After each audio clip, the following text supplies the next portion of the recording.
All right, what is up, everybody? I am sporting the most ridiculous haircut, or maybe the most extreme haircut I have gotten as of late. I don't know why.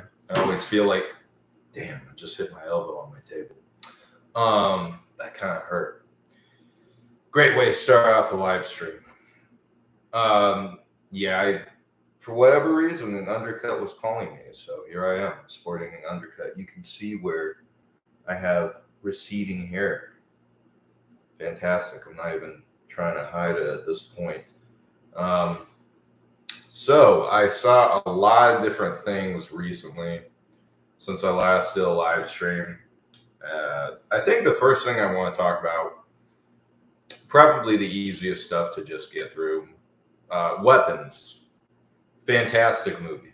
Easily one of the best theater experiences I've ever had. Like, it's up there with Avengers Endgame and Spider-Man No Way Home. Like, the reaction that audiences gave this movie, at least in the theater I was in, it was crazy. It was like people were scared, people were laughing, they were gasping, they were cheering, people clapped. Like, almost the whole entire theater clapped after the movie was done. And that's a great thing because the movie is, for the most part, it's a pretty original concept. It's a horror movie, but it's so much more than that. It's got a lot of funny moments in it. It's got great character arcs. It's got great acting. It's got really creepy visuals. Like, the visuals in this movie, like when they do nightmare sequences, they're literally like nightmares that I would experience myself. Like, just the atmosphere of them and the insidious nature of them and just like the creepiness factor that these sequences have. It's so relatable to myself. I don't know if other people who have seen the movie feel the same way, but it's an experience. Like, Josh Brolin kills it. Julia Gardner, I think is her name, the fantastic four Silver Surfer actress, shot a ball. She's great in it as well. Even the guy who played Han Solo in that non-Harrison Ford movie, Alden Ehrenreich, I think is his name. Something very German. He did a great job, and I'm just going to be honest, I've never really been that impressed by anything that he's done. Sorry. I also haven't seen a lot of his stuff. Or, you know what? He was all right in Oppenheimer. Like, he did a very serviceable job. He did a serviceable job in that. He did a serviceable job. He was a good actor. He was great in it.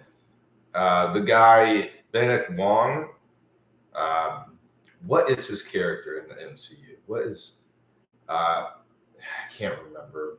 God, he's in the MCU, but he did a great job too. He's one of Doctor Strange's buddies. He did great. So all around, it's a really good movie. You know, if you're not into horror movies, I would still recommend you see it because, like I said, there's so much more to the movie than it just being a horror movie. It's a 10 out of 10 theater experience, at least for me. My theater experience, 10 out of 10.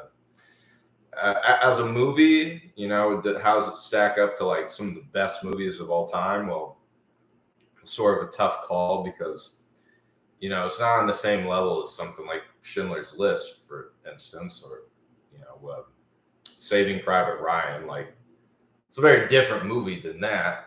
It's not going to make you cry unless you're super scared. You get super scared easily. But it's a good movie regardless. It's a very good movie. So I would definitely recommend you go see it. Another thing I saw recently, too, that I'll just touch on really quickly is The Penguin. The Penguin, I saw that. It came out a little while ago. It wasn't really on my radar that much. You know, I already have Amazon Prime, Hulu. I think I had Disney Plus at the time. I have Netflix. So I was like, why am I going to add another streaming service to my overall bills? I'm going to end up spending as much as cable at this point. But I did watch it. Got HBO Max, and I was very surprised. Very surprised. Honestly, The Penguin is better than the Batman. And I really enjoyed the Batman. Like, I'm a big Batman fan. Like, I've been a big Batman fan my whole entire life. I love Batman. Really enjoyed the Batman. Really enjoyed it. Every time I've seen it, I've really enjoyed it. It's a long movie, but for me, it doesn't feel that long. And the Penguin was better. It doesn't even have Batman in it. It was so much more better. It was a really good movie. Or a TV show, sorry. Penguin is a TV show. Really good. It's old at this point, I guess, because, culture kind of just goes with the wind. It's already drifting in a different direction. So I doubt many people are talking about the Penguin right now, but I just want to say that Colin Farrell did a great job. He was excellent as the Penguin. The show itself, honestly, if they had just stuck with that aesthetic and brought it into the Batman and just made like a hard rated R Batman movie, I mean, I don't know why you would get cold feet doing a R-rated Batman movie. Like, most people who grew up with Batman, we're all adults at this point. Are kids even interested in Batman that much? I don't know. I mean, seems like kids were more interested in seeing the Minecraft movie and Lilo and Stitch than they were seeing the Batman. So, take that with you what you will. But the Penguin, very excellent. Great TV show. Now I can talk about the things that will probably take a lot more time to talk about. And I'll go back to the Penguin at some point because I'm not going to talk about it specifically, but it's going to tie into what I'm going to talk about with the DCU. Not the DCU, that's dead. But the DCU. So the Fantastic Four, first steps. I saw it again with a group of friends because they hadn't seen it yet. And I mean, like, here's the thing. It's a serviceable movie. It's well done. The story's good. It's a little too late, though, is the problem with the MCU. It's just like the Thunderbolts. The Thunderbolts, good movie. It's not a fantastic movie. It's not a game changer of a movie. Neither is the Fantastic Four. But they're both good movies, regardless. They're both well done, well directed, well acted. The stories are pretty decent. I've seen some people online say that the Thunderbolts is garbage. It's no different than Captain America, something World. It's a terrible movie. But it's definitely different than that. Okay? And Captain America, the fourth one, whatever. Anthony Mackie's Captain America. It's not terrible. It's just, I mean, I enjoyed watching it, but will I ever watch it again? No. Like, it's got enough action to, like, keep me entertained, but the story sucks and doesn't really make a lot of sense. And you just, like, you're at a point with a lot of these Marvel movies, like, you're like, why? Like, why do I bother? Like, anything you do at this point is just, it's not going to top, like, the heights of Endgame or No Way Home. It's going to be really hard to draw in that crowd that's going to give you $1 billion overall. And that's where I'm going with the Fantastic Four. That movie will not make $1 billion. It may not even make $500 million. And on the last live stream I was on, there was a guy who came on who said he believed that the Fantastic Four was going to make its money back, and it would end its box office with around $600-700 million. No, it won't. Not anymore. Not with the drops that it's had. I think that had like a 60-something% drop the second week of its release, and then another 60% drop the third week of its release. So it's done. Like the audience that was going to see that movie, they've already seen it. They're not coming back to see it again. And no new audience members are coming to see it now. So there you go. It's unfortunate, but, it's a good movie in the sense that, like, okay, it's the kind of movie that would come out in between big event movies for phases 1 through 3.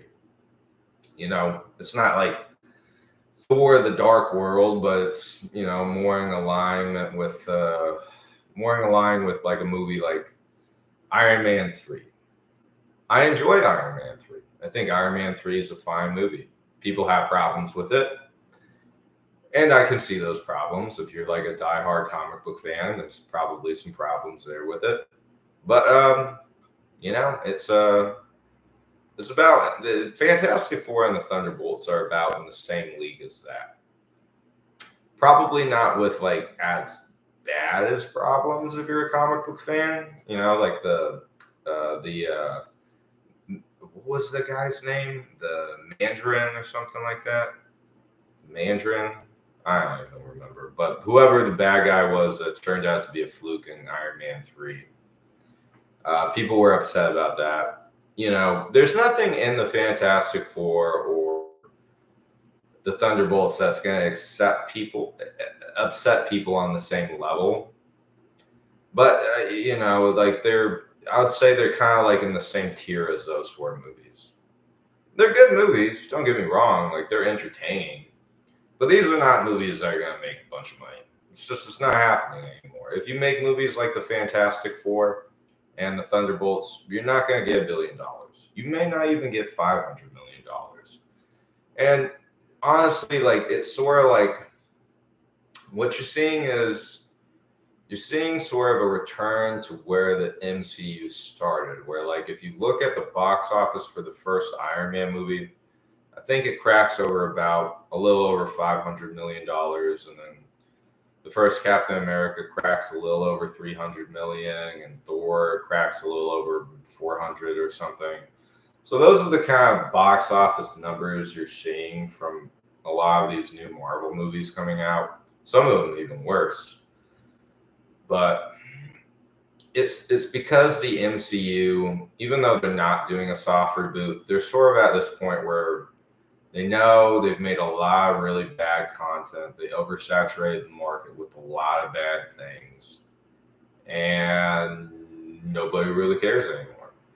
Like, there's not, like, audiences in between Infinity War and Endgame, they would go flock to see any MCU movie that came out. That's why you saw Captain Marvel make over $1 billion.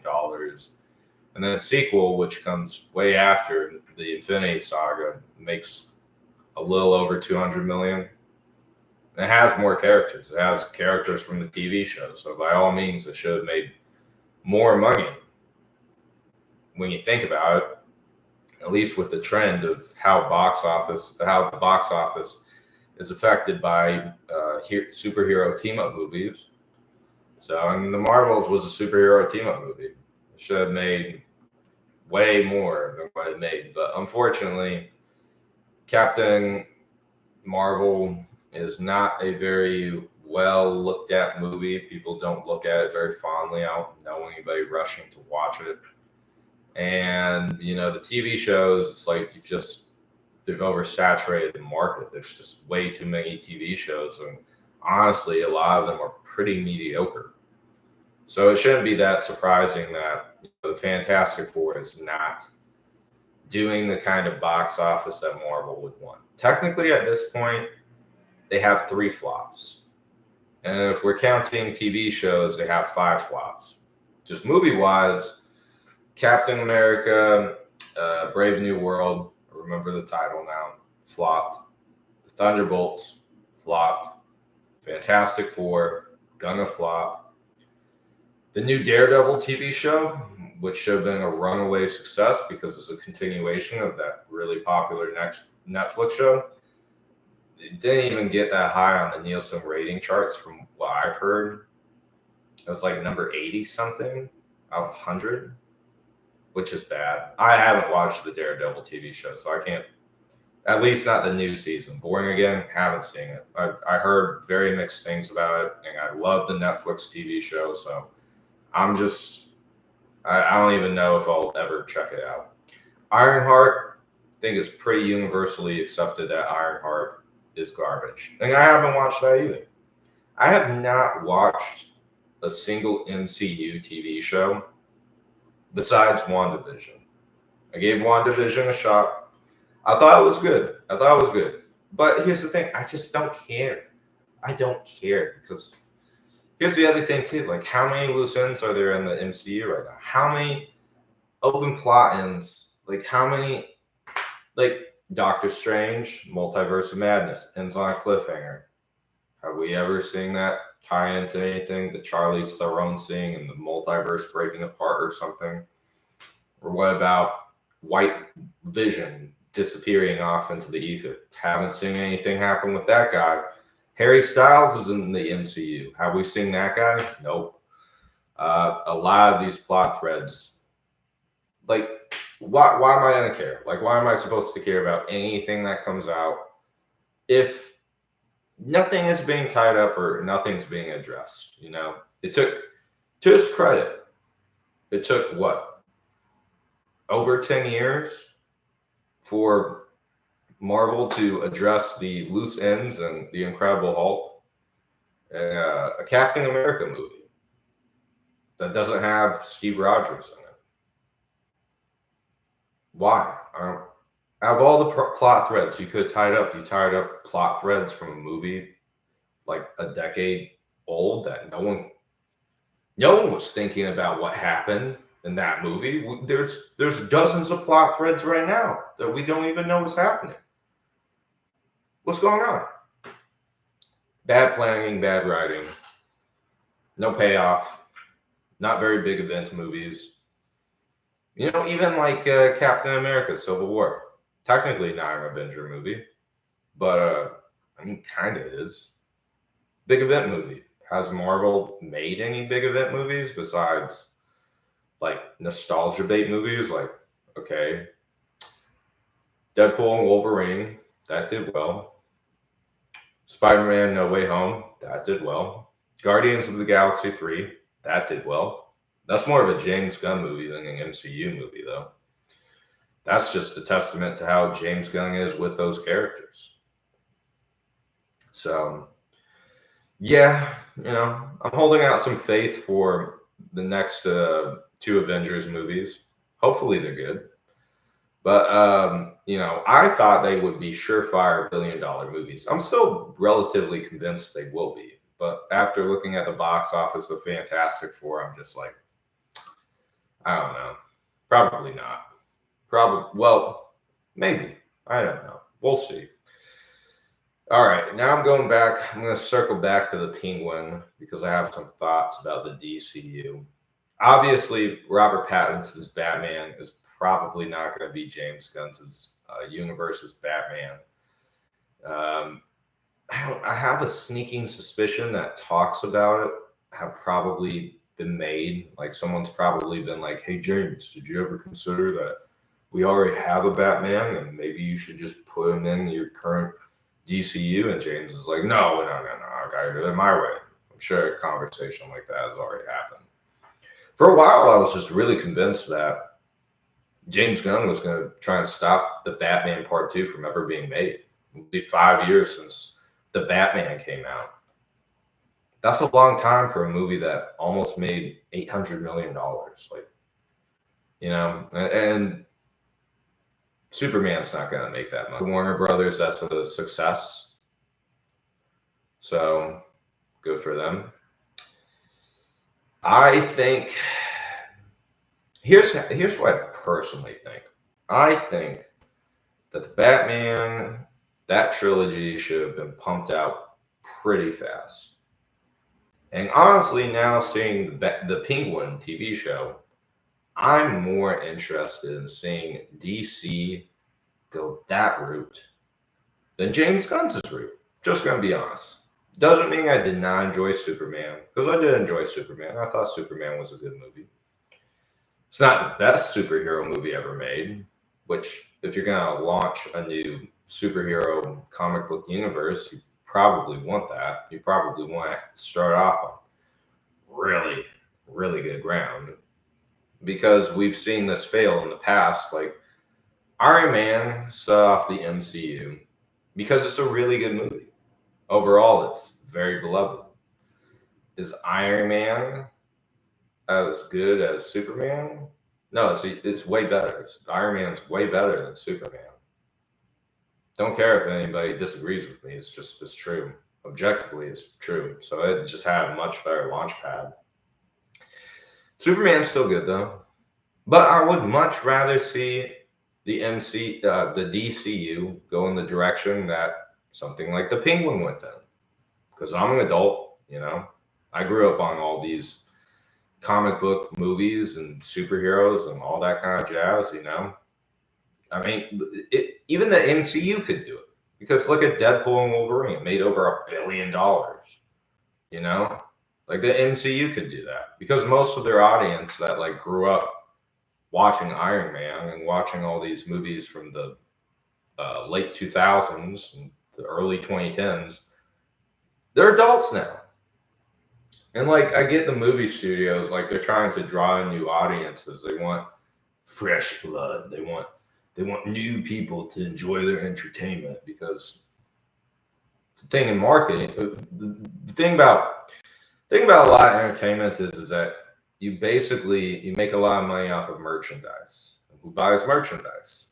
Children. So even if a movie doesn't do that great, like the merchandise can help boost the sales. Like how much Star Wars shit has been sold. That's not even the DVDs or the VHSs or the TV shows or whatever. Countless toys sold. But adults also buy toys too. Like, let's just be real.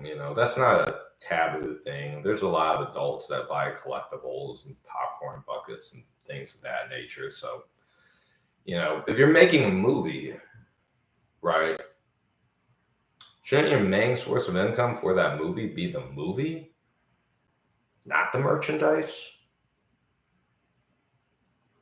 I don't know. Common sense to me would say yes. So take with that what you will.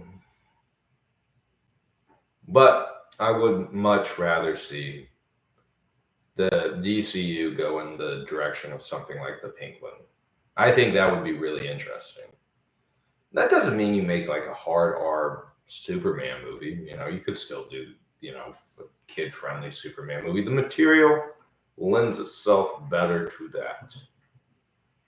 I would argue that Batman's material lends itself much better to a adult audience.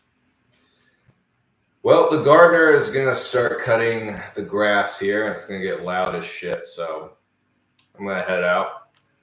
Thank you for watching, everybody. Enjoy your day.